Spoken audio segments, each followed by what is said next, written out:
to call our firekeeper to start this opening our sacred ceremony. Everyone, this is my dear friend, Grandmother Gail Thomas, and she is going to open our ceremony for the first hour. Welcome, my sister. Thank you so much, Shonda. I'm so happy to see all of you and to be here with you today. It's chilly on our sacred mountain, so I'm all bundled up, and I hope you're all warm and cozy by the fire too. Let me just turn this around so you can see our fire. If I can figure out this mirror image thing.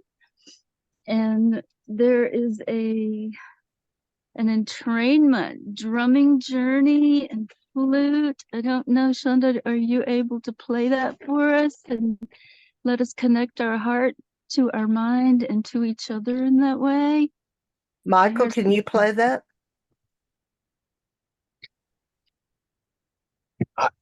I had it queued, but I couldn't get it to copy into the chat to play. So if I can do a share screen, I do have it pulled up. Oh, wonderful. Yeah. Okay. Great. Everyone, please remember we do not lock mics here. Be responsible. Keep your mics turned off unless you're speaking, please. Shonda, can you mute me because my whole screen is not working? Okay, sure, baby, no problem. Thank you. That's the critical part. Of course.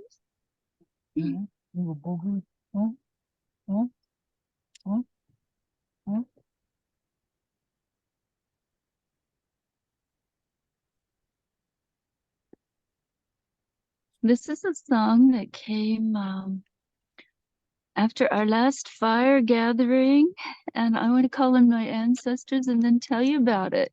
Gligia dancing heron, dances with death, call me Galo.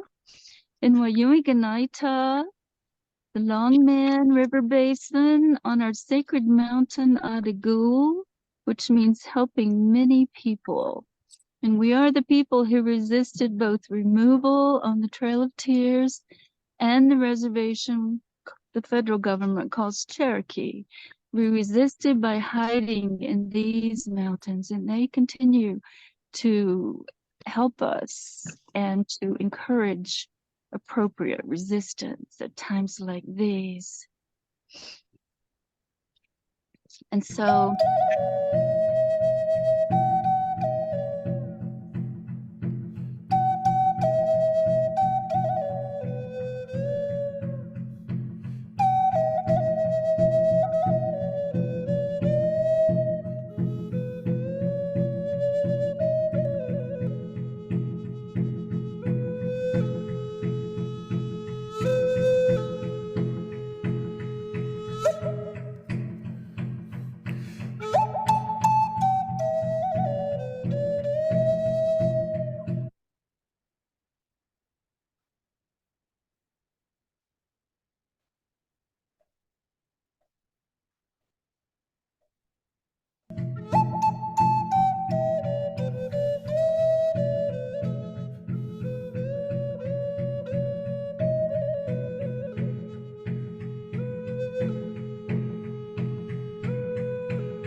Beautiful. Thank you, Michael.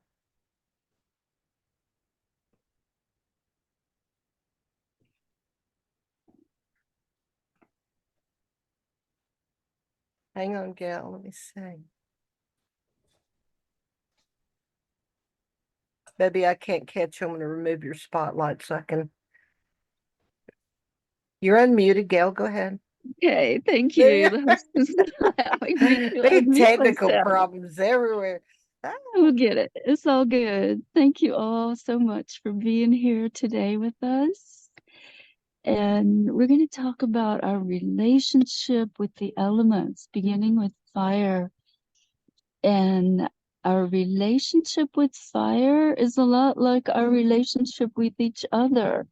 I'm going to use the example of what was brought up in the last fire we gathered with here on this sacred mountain with all of you, most of you anyway. I met Michael DiMartino for the first time, Zoom to Zoom, with that fire. And the song that you just heard was a collaboration with my shamanic drumming and Michael on the flute. And so that is how we talk about relationship. We talk about when we met and what we've done together and what we've enjoyed, what we share, anything in relation. And we do that with fire and with all the elements too.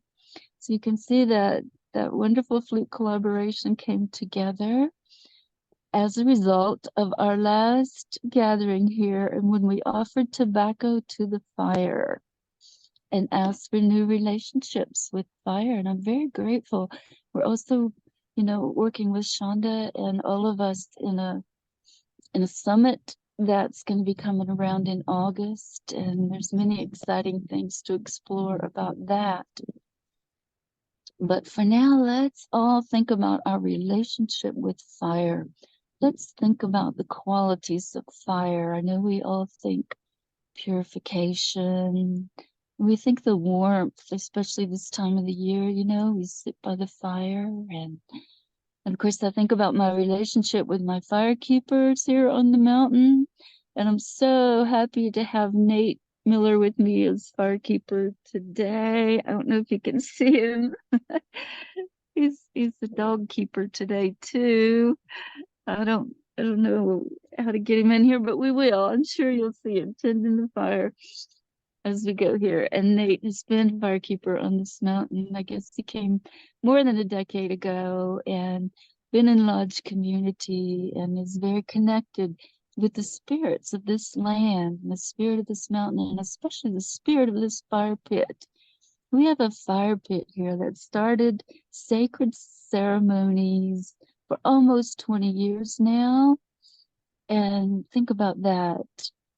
It's probably over 500 fires that we've had in this pit. And we've had the stones, the grandfathers, grandmothers from the volcanoes all over the world. We've been fortunate enough that people have sent us lava stones from Iceland, from France, from Italy, from almost everywhere imaginable. The West Coast, and we started out with the stones from Mount Arthur and near Mount St. Helens, and everyone who's come upon the lava stones and been in ceremony here with us has been so generous just to get one of those flat rate postal boxes and send me a box of lava stones for the ceremonies here. So they have brought their energies and their messages and their relationships into this sacred place, in this sacred fire pit that we're seeing today.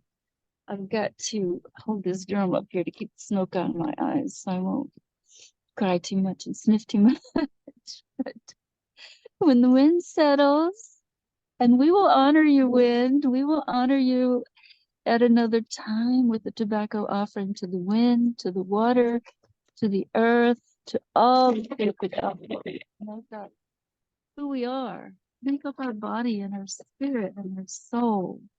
And there's the fire. Okay? And another drum that came from the trees that grew on this mountain for hundreds of years and then fell over just in time to come and be with us in these drums and to be our sacred tree drum. There's my firekeeper, Nate Miller. Thank you, Nate. He's going to turn the drums and keep us all together here with this fire. And you can see how beautiful the flames are leaping now beside me. And this is the tupelo tree, also known as the sweet gum or black gum. It's the tree that breaks down from the center to the outer core. And so the bears look for this tree because the honeybees bring their hives to this tree. And we're all honeybees here working together in this way. And so the tupelo tree came to be these drums in ceremony quite naturally here on the mountain. And this sacred mountain gives us all we need, continues through many generations to give us what we need. Just what we need, just when we need it, just like the mother archetype. And so fire does have its own spirit, you know? It has its own life, its own spirit, each fire, each pit, each person that participates in these ways comes into that energy, just like every relationship in our lives. And think about reaching back to our ancestors in this wave of humans, because we all share those ancestors. We're all here now. So we all came in with this wave of humans, 12, 13,000 years ago. I have 3 grandmothers who stayed on the land of that ancient village, which the archaeologists have determined is one of the oldest here on Turtle Island, because this mountain is also the oldest on Turtle Island. So staying on the land and staying in connection with the spirits on the land is a very strong relationship.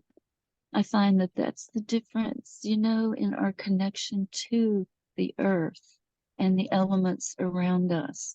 If we've been able to stay close to the earth our entire lives and connect with those ancestors who've been here and connect with the ancestors before them and all the way back to when the woolly mammoths were here, then there is a depth that we feel in our bones where the ancestors sit. And our ancestors sit in the north with the buffalo. And we call them in when we call in the north this time of year at the winter solstice. The bears actually brought me the words to call in the north, and I'll share them with you now and call in our ancestors from the north. We call in the north with shiver, movement, merging towards singularity, only for renewal. With the flesh of our bodies swaddling the spirit of our bones, we embrace the ancestors who sit in the north, with the buffalo, with the fire, with the teachings of the white race in our Selagi prophecy of sharing the 4 teachings that went out in the 4 directions with the 4 colors and the 4 peoples in this world. And the teachings of fire with the white race are held in Switzerland in a cave that I was actually taken to when I was visiting there and was recognized as being Salagi and carrying songs that are sacred to our people. I was asked to go to that cave and sing those songs where the teachings are held.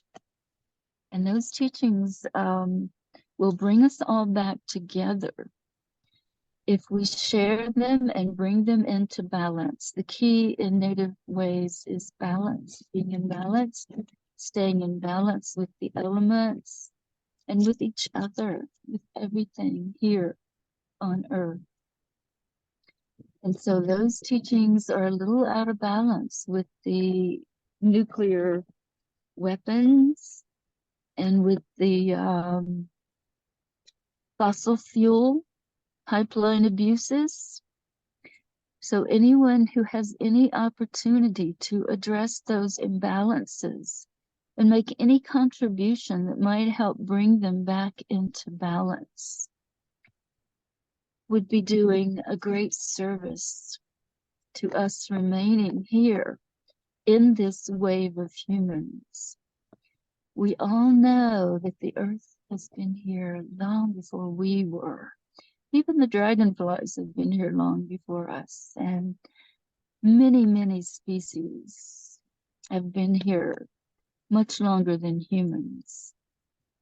There's a line in one of my songs that comes from the dream world that says, "Standing rocks remain forever, human beings come and go."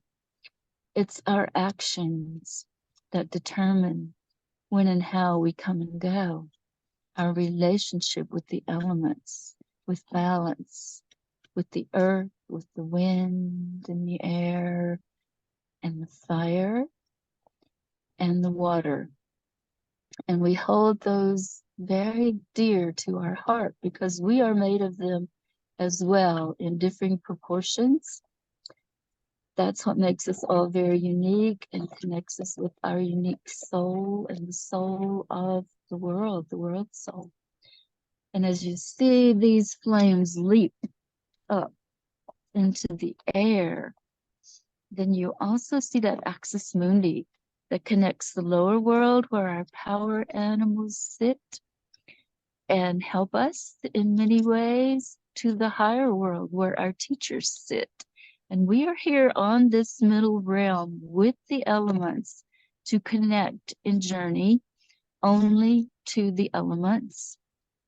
And with our ancestors who've done their work, we are really meant to be very careful with those energies and understand the way the quantum physics works, which isn't always linear and understandable in our dominant culture ways, but is always present with us. And the laws of nature are what really determines our relationships and keeping us in balance. We have another prophecy, the Four Worlds prophecy, that tells us the stones are the elders because they were here from the beginning. Stones were the first to arrive on Earth. Earth is made of stone. And then came the water, and the stones and the water got together and were able to teach each other their ways so that the plant medicine was able to come here on Earth and be with us and prepare for us. That's our food, that's our medicine now too. And then the plants got together with the water and the stones and brought the animals in to join us all. And it's the animals who are teaching us now to enter the fifth world, which is where we will have the opportunity to become our most human. Got a long way to go. I hope we all realize how much there is left to learn about becoming the best humans that we can be, and taking the fire into the actions of our heart. My ancestral language is verb-based.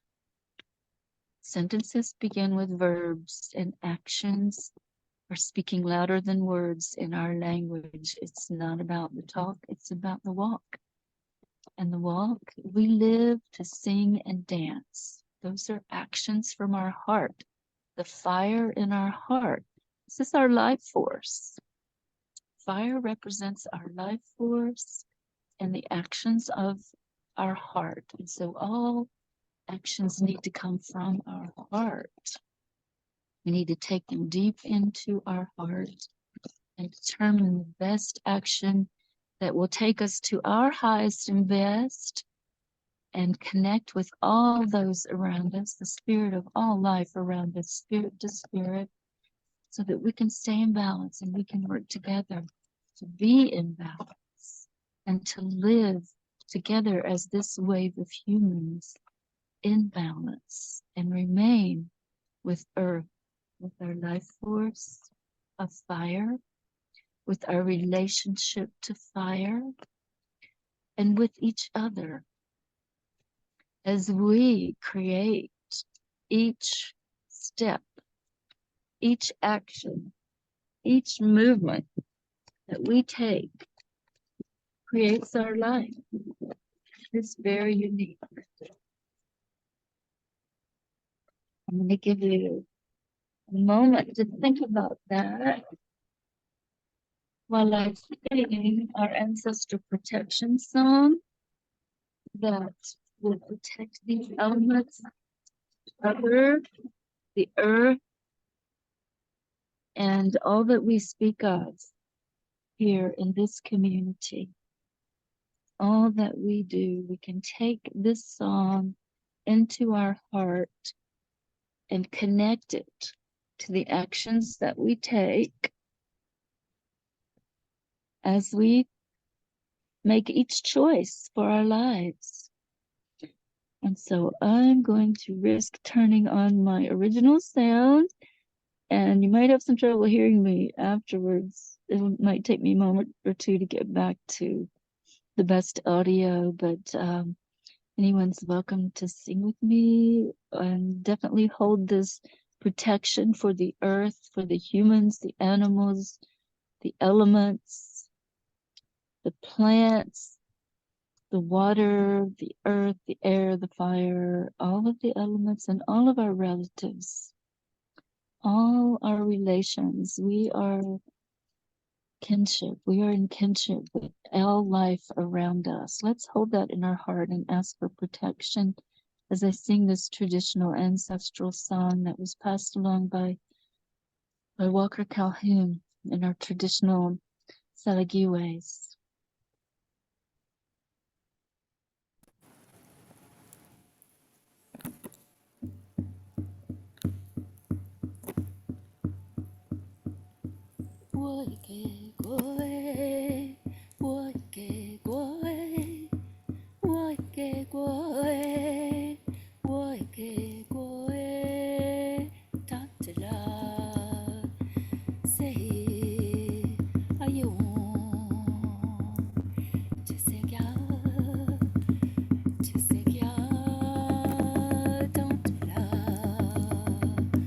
Say, are you?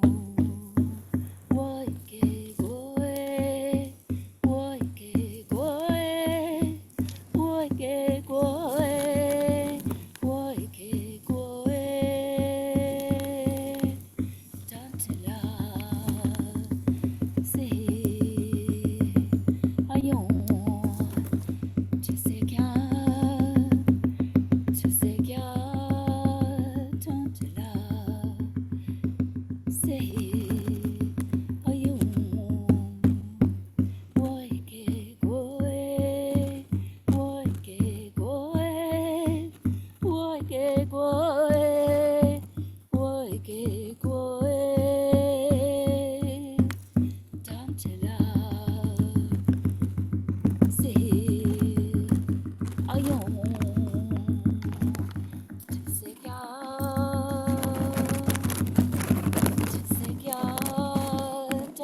Hey, I hope that you can feel that song.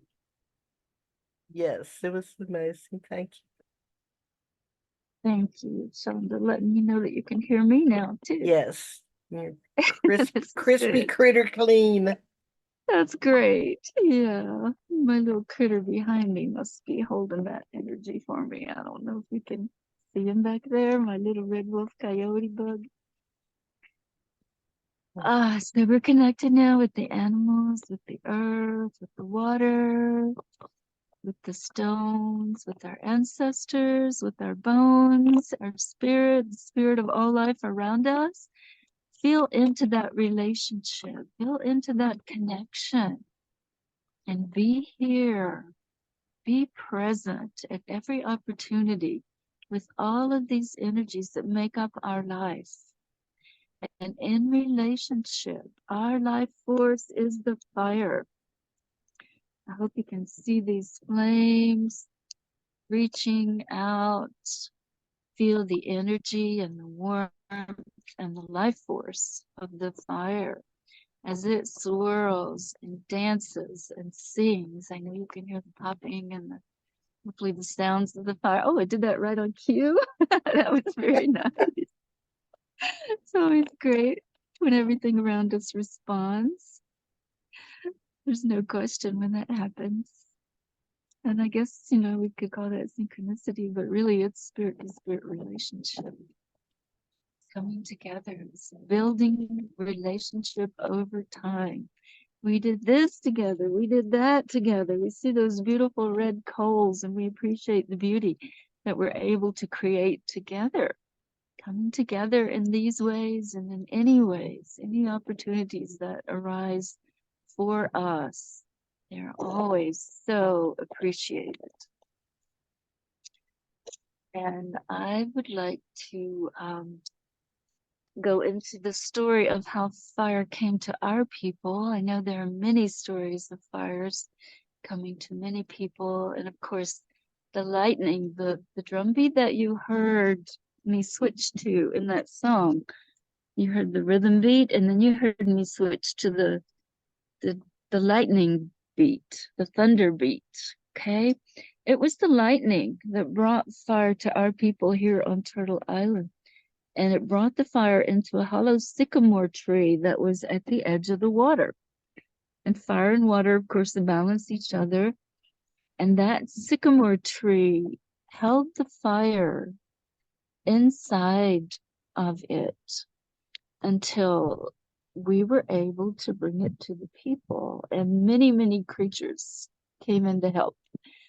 It starts with the raven who was white at that time and tried to get the fire, and that's how he turned black. And the black snake and the racer, both those snakes tried to get the fire out of the hollow tree, and they turned black. And so many creatures came up. The owls, they have those rings around their eyes. I think I'm gonna have those rings around my eyes after sitting here in the smoke like the owls. But they all tried to help the people get the fire. And of course, the chaga mushroom is the ember that grows on the polypore that you see on the trees, and it holds the fire in our pipe, and it holds the fire in many ways for us. And it's good medicine. It's medicine for balancing sugar, which is critical, and also for removing metals from our body, which is more critical every day in the world that we live in now.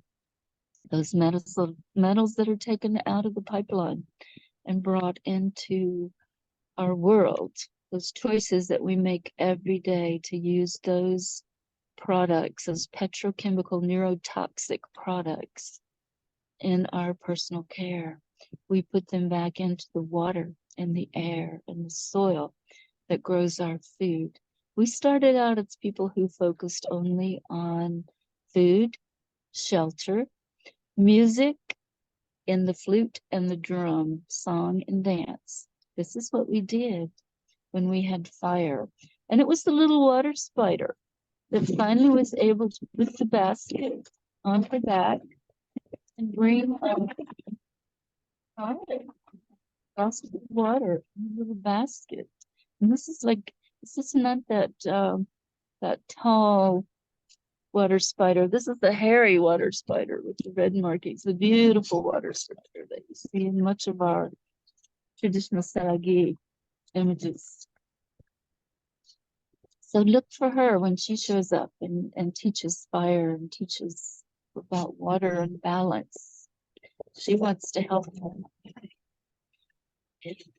She was the one, tiniest one, the one that nobody thought could do it. Okay, sometimes we find ourselves being that one. So we need to just remember the little water spiders when we come together in a basket like this, holding things in a basket. What needs to happen? We hold our basket and hold ourselves in relationship.